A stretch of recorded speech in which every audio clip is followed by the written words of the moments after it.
Good morning class. Sai Krishi Coaching Institute Raipur. Today our third chapter is a plant breeding and genetics. ठीक है, पादप प्रजनन तथा उसकी अनुवांशिकी के बारे में पढ़ेंगे। पादप, जैसे कि मैंने प्रीवियस क्लासेस में आपको बताया, पादप के अंतर्गत हम किसके बारे में पढ़ते हैं? पेड़ पौधों की संरचनाओं के बारे में अध्ययन कर चुके हैं तथा पेड़ पौधों पे कैसे प्रजनन की क्रिया होगी तथा कैसे अनुवांशिक की क्रिया होगी, इसके बारे में हम अध्ययन करेंगे। ठीक है, तो प्रजनन मतलब क्या होता है कि निषेचन की क्रिया के द्वारा जो नई संतति उत्पन्न होती है, उस क्रिया को प्रजनन कहते हैं। ठीक है, इसके आगे हम देखेंगे कि प्रजनन कितने प्रकार के होते हैं तथा पौधों में प्रजनन की क्रिया किस प्रकार होती है तथा प्रजनन के लिए कौन कौन से अंग उपयोगी होते हैं। ठीक है, नेक्स्ट है आपका अनुवांशिकी। अनुवांशिकी मतलब क्या बताया गया है कि एक पीढ़ी से दूसरे पीढ़ी की ओर बढ़ने की क्रिया को तथा उसके द्वारा उत्पन्न संतान की संतति में जो पहली पीढ़ी के अनुभव होते हैं तथा दूसरी पीढ़ी के अनुभव सेम मिलते हैं, उस क्रिया को क्या कहते हैं? अनुवांशिकी। अगर एक शब्दों में कहें तो एक पीढ़ी से दूसरे पीढ़ी में बढ़ने की क्रिया को हम क्या कहते हैं? अनुवांशिकी कहते हैं। इनमें क्या होता है? अनुवांशिकी में क्या होता है? जो पहला पीढ़ी रहता है ना, पहली पीढ़ी रहती है, उसका सेम लक्षण किस में दिखाई देता? हमको दूसरी पीढ़ी में दिखाई देता है। ठीक है, इस क्रिया को हम क्या कहते हैं? अनुवांशिकी कहते हैं। उसके आगे देखते हैं, सबसे पहले हम प्रजनन देखते हैं। ठीक है, तो पादप में प्रजनन कितने प्रकार के होते हैं? पादप में प्रजनन 2 प्रकार के होते हैं। ठीक है, पादप में प्रजनन 2 प्रकार का होगा। पहला होगा अलैंगिक प्रजनन, that is a asexual reproduction. दूसरा होता है लैंगिक प्रजनन, that is a sexual reproduction. ठीक है, तो एसेक्सुअल रिप्रोडक्शन मतलब कि क्या होता है? ऐसे इसमें क्या होगा कि ऐसे पौधे के ऐसे भाग जो कि क्या होंगे? सिर्फ नर होंगे, तो वो नर के साथ ही निषेचन की क्रिया करके संतति उत्पन्न करेंगे, या मादा होंगे तो मादा के साथ निषेचन करके वो संतति उत्पन्न करेंगे। मतलब क्या होता है कि अलैंगिक प्रजनन में केवल एक जनक की उपस्थिति होनी अनिवार्य होती है। ठीक है, इसमें सिर्फ एक जनक चाहिए रहता है, जबकि अलैंगिक प्रजनन में क्या होता है? नर तथा मादा चाहिए रहती है। तो इसमें क्या होता है? नर युग्मक भी लगेगा और मादा युग्मक। मतलब कि क्या होते हैं? इसमें 2 जनक की उपस्थिति में क्या होगा? निषेचन की क्रिया होगी, और इस निषेचन की क्रिया के द्वारा जो पौधा पाया जाएगा वो किसके द्वारा पाया जाएगा? अलैंगिक प्रजनन के द्वारा। लेकिन क्या होता है? अलैंगिक प्रजनन में क्या होगा कि एक जनक की उपस्थिति, चाहे वो जनक नर हो चाहे वह मादा हो, इसके निषेचन के द्वारा जो नया पौधा मिलेगा वो क्या कहलाएगा? अलैंगिक प्रजनन कहलाएगा। जैसे कि हम एक एग्जाम्पल के लिए देखते हैं कि एक प्लाज्मोडियम है। ठीक है, प्लाज्मोडियम है, सेल के अंदर क्या है? न्यूक्लियस प्रेजेंट्स है। ठीक है, अब इसमें क्या होगा कि इसमें जो रहेगा निषेचन की क्रिया होगा, तो ये क्या करेगी? कॉपीज बनाएगी। कैसी कॉपी बनाएगी? एक सेल के अंदर कम से कम ढेर सारे प्लाज्मोडियम्स के अंदर ढेर सारे सेल्स की कॉपी होंगी। एक समय ऐसा आएगा जब क्या होगा? ये सेल वॉल जो रहेगा वो फट जाएगा। फटने के बाद जो होगी,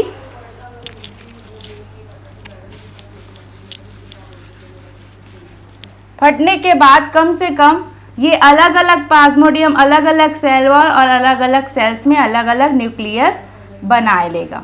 ठीक है, तो इस प्रकार से हम क्या कह सकते हैं कि अलैंगिक प्रजनन होता है, उसमें किसी भी अन्य युग्मक की उपस्थिति की आवश्यकता नहीं होती, वो एक ही युग्मक के द्वारा जो रहता है प्रजनन की क्रिया करता है। जैसे कि उस एग्जाम्पल के लिए आप लेंगे अलैंगिक प्रजनन में कलम, है ना, पौधे का एक कलम लेंगे, है ना, उसको हम काट के क्या करेंगे? मिट्टी के अंदर दबा देंगे। जब मिट्टी के अंदर दबाएंगे तो उसके बाद क्या होगा? कुछ दिनों के बाद एक नए पौधे की उत्पत्ति होगी। वो सबसे अच्छा एग्जाम्पल है आपका अलैंगिक प्रजनन। मतलब कि ना ही उसमें किसी भी प्रकार की परागण की क्रिया होगी, ना परागकोश की क्रिया होगी, ना ही किसी नर तथा मादा की उपस्थिति की आवश्यकता होगी। वो क्या होता है, अलैंगिक प्रजनन के द्वारा नए पौधे को उत्पन्न करता है। तो सबसे अच्छा एग्जाम्पल है आपका कलम।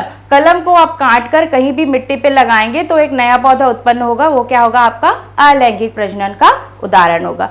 दूसरा देखते हैं हम लोग लैंगिक प्रजनन। लैंगिक प्रजनन में पहले से बताया कि दो जनक की उपस्थिति होनी अनिवार्य है। दो जनक मतलब एक नर युग्मक और दूसरा मादा युग्मक। तो इसके लिए हम सबसे पहले देखते हैं कि लैंगिक अंग कौन कौन से होते हैं। पौधों में लैंगिक अंग 3 होते हैं।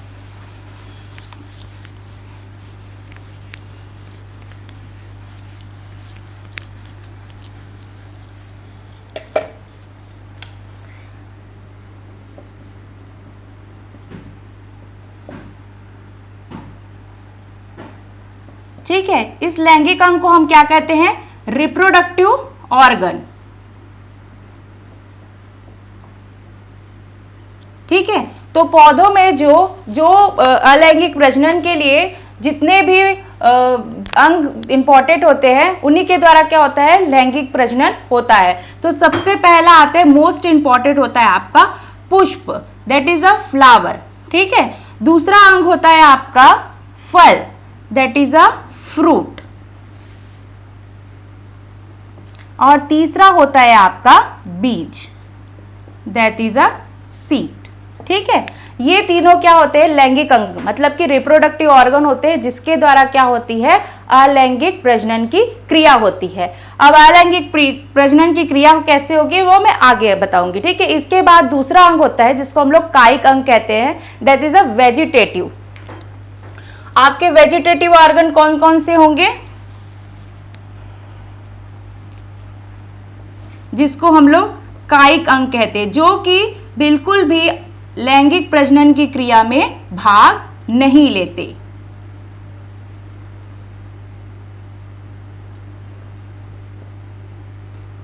ठीक है, वो कौन कौन से अंग होंगे, तो सबसे पहला होगा आपका जड़, दैट इज रूट।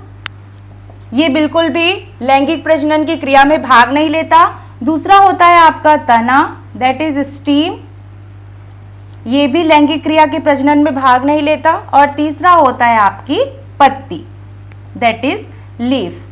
अब ये क्यों नहीं लेता, ये प्रीवियस क्लासेस में मैंने आप लोगों को बता दिया है। ठीक है, ये सभी क्या है, कायिक अंग होते हैं पौधे के, और ये किसी भी प्रकार से लैंगिक प्रजनन की क्रिया में भाग नहीं लेते। अगर आपके एग्जाम में पूछा जाता है, मोस्टली पूछा जाता है कि लैंगिक अंग कौन कौन से, रिप्रोडक्टिव ऑर्गन कौन कौन से पादप के, तो आप याद रखिएगा पुष्प, फल तथा बीज, ये तीनों क्या होते हैं, लैंगिक अंग, that is a reproductive organ होते हैं, और यही क्या करते हैं, लैंगिक प्रजनन की क्रिया में भाग लेते हैं। और कौन से ऐसे पादप के अंग है जो लैंगिक क्रिया के प्रजनन में भाग नहीं लेते, तो आप याद रखना जड़, तना और पत्ती, ये तीनों जो रहते हैं वो लैंगिक क्रिया के प्रजनन में भाग नहीं लेते, और ये तीनों अंग कायिक अंग कहलाते हैं, that is a vegetative organs. ठीक है, अब आगे देखते हैं हम लोग लैंगिक प्रजनन।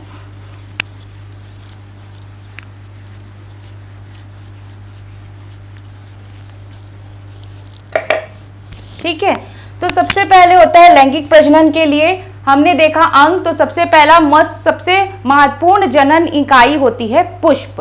ठीक है, तो हम लोग पुष्प को क्या बोलते हैं, जनन इकाई।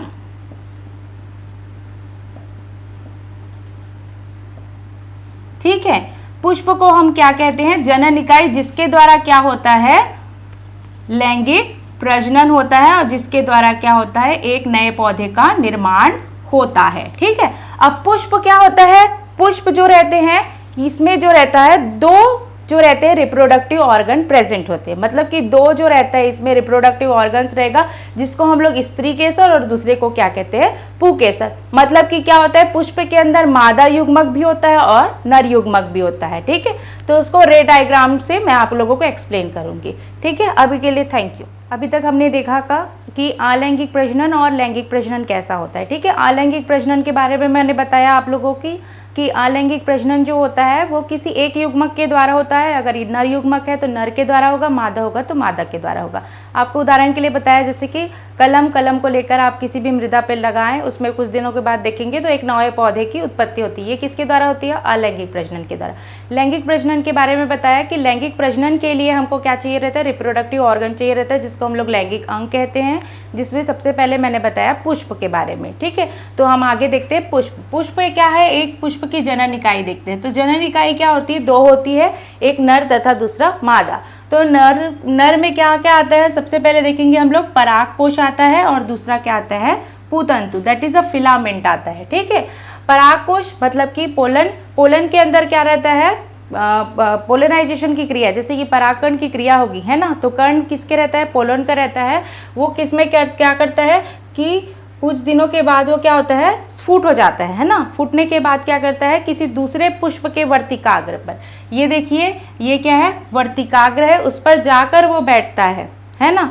तो उसके बाद जो निषेचन की क्रिया होती है ना, उसको हम क्या करते हैं कि पोलनाइजेशन या फिर परागकण की क्रिया कहेंगे, और उस क्रिया के बाद जो होगा उसे निषेचन कहेंगे, और निषेचन के बाद जो क्रिया होगी उससे फल तथा बीज का निर्माण होता है। ठीक है, तो सबसे पहले हम देखते हैं कि पुष्प की जनन इकाई क्या क्या होती है। ठीक है, तो सबसे पहले मैंने यहाँ पर एक पुष्प बनाया जिसको दो भागों में उसको बताया। एक पुष्प, जैसे कि आप गुड़हल का फूल लेंगे तो उसके अंतर्गत आपको नर जनन इकाई तथा मादा जनन इकाई दोनों दिखने को मिलेगी।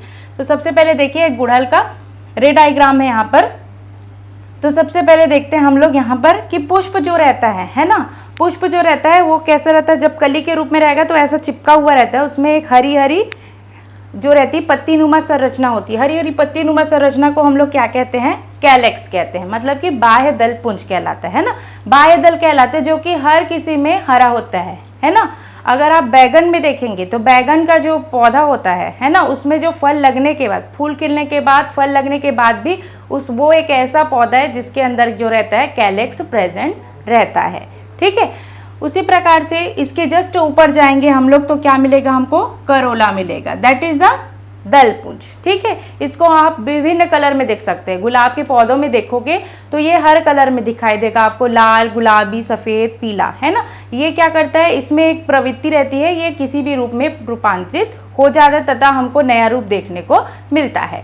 ठीक है, इसके ऊपर जाएंगे तो आपको क्या मिलेगा कि आपको पूतंतु मिलेगा, परागकोश मिलेगा। ठीक है, उसी प्रकार से आगे देखेंगे तो क्या होता है? जो पुष्प के अंदर गर्भ भाग होता है वहाँ पर क्या होता है? अंडाशय होता है, गाइनोशियम रहता है। उसके ऊपर जो गर्भाशय से निकली हुई नलिका रहती है ना, वो क्या होती है? जो लगी हुई रहती है वो वर्तिकाग्र, दैट इज अ स्टे कहलाता है। और उसके ऊपर की जो भाग होता है, सबसे ऊपरी भाग होता है, वो क्या कहलाता है? आपका वर्तिकाग्र होता है। ठीक है, जब हम परागण पढ़ेंगे तब उसमें मैं बताऊंगी इसके अंदर एक पराग नली जो होती है वो नीचे आती है। ठीक है, उसको आगे के डायग्राम में मैं आप लोगों को एक्सप्लेन करूंगी। अभी हम सब इतना ही देखेंगे कि नर जनन इकाई और मादा जनन इकाई पुष्प की क्या क्या है। तो नर जनन इकाई के अंतर्गत क्या आता है? परागकोश और पूतंतु आता है। ये दोनों को मिलाकर हम क्या कहते हैं? पुकेसर या फिर नर जनन अंग कहते हैं। ठीक है, दूसरा आप देखेंगे कि मादा जनन अंग कौन कौन सा होता है? तो वर्तिकाग्र, वर्तिका तथा अंडाशय, है ना। ये तीनों जो रहते हैं वो क्या कहलाता है? स्त्री केसर, या इसी को हम गर्भ केसर, या फिर इसी को गाइनेशियम, या फिर क्या कह सकते हैं?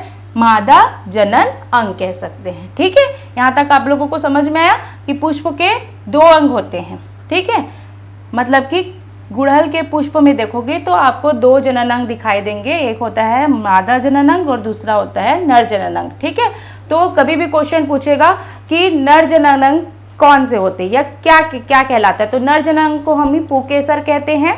ठीक है, और मादा जनन को क्या कहा जाता है? तो उसको स्त्री केसर या फिर गाइनोशियम कहते हैं, पुकेसर को एंड्रोशियम कहते हैं। ठीक है, दूसरा अगर प्रश्न आता है कि पुकेसर है ना, नर जनन अंग के अंतर्गत पुष्प के कौन कौन से अंग आते हैं? तो सबसे अच्छा एग्जाम्पल यहाँ पर लिखा है मैंने, देखो, परागकोश और दूसरा पूतंतु, ये दोनों किसके अंतर्गत आते हैं? एंड्रोशियम के अंतर्गत आते हैं, मतलब कि नर जनन अंग के अंतर्गत आते हैं।